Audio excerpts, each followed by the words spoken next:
So in this video, I'm going to show you how to turn on roaming data. So if you're abroad and you'd like to use your mobile data, sometimes initially it may not work, so you may need to turn roaming on. So I'm going to show you how to do that. Just go into your settings, and then from here, just go down to mobile service. So you can see there it says roaming is off. And that's why my data wasn't working. I'm in Ireland at the moment.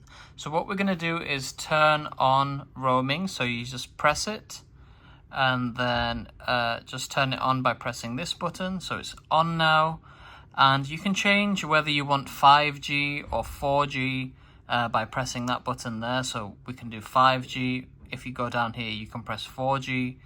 And you can also choose the data mode, so it can be like a lot of data, so it's faster, it can be standard, or it could be a low data mode. And this here is if you want to limit your IP address tracking. So it hides your IP address from like known trackers in Safari or in Mail. So you can turn that on if you want to. I normally keep that on. So that's how to turn on roaming on your iPhone. If you have any questions about this, just leave a comment in the comment section below, and thanks for watching.